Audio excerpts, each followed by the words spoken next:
Good day, everyone. In this video, we're continuing on with World War number 3.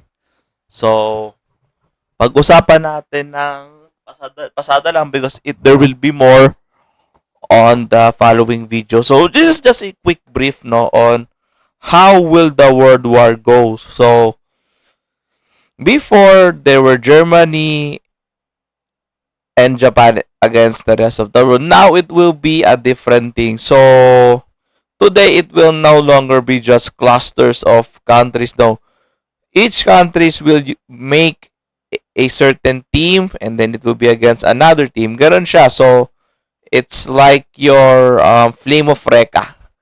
So, ganon ang mangyayari dyan. So, they will team up and they will make one team and then they will fight each other and then sabi ni Lord, for no true reasons.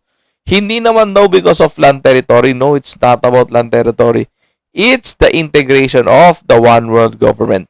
That is what they want. And, as Christians, this is the reason why I'm telling you. So, each saint will have to pray together from now on that the war, they will change the course of history.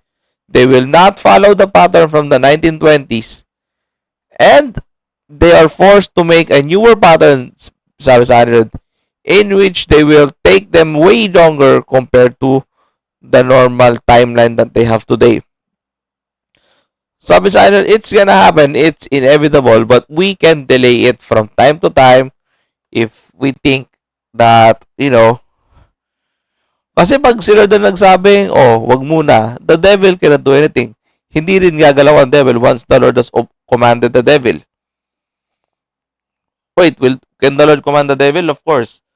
The devil is just part of the Lord's creation and the devil does not like the truth within them. They try to keep it to people but no, it's inevitable. It's the design tells us of this world that man should lead and to take care of everything that the world has. So therefore, hindi talaga mawawala ang tao sa origin of creation ng Diyos. It will be there and forevermore. About the World War III, so countries will make a union and they will fight each other on a barren land. So papaktisin din nila yung Battle of Armageddon. May certain place talaga na doon sila makikipagdigma and the impact is worldwide. My video said before that there will be almost or more than 1/3 of the people that will die and not survive because of this World War III. Sabi sa kanila, we can mitigate that. Kaya nga, I'm telling you as early as now. So, we can interpret the devilic ways or the vile ways that the devil has in their lives. So, if the Lord tells them, they cannot do about it. But if you tell them without the Lord, there is nothing that they should worry about it. So, wala naman silang ikakatakot kasi ang Diyos lang naman ang sumasagot ng prayer. Hindi ang tao, hindi ang santo. So, what kind of war are we talking about? It's everything actually, from nuclear to antimatter to gravitational war. So, they already have the technology how to control gravity's mass on that place. Pwede nilang gaanan, pwede nilang bigatan. There is a country, the Lord is not telling me yet na nakabuo na sila ng ganong technology on planet Earth. So, when they do their warfare,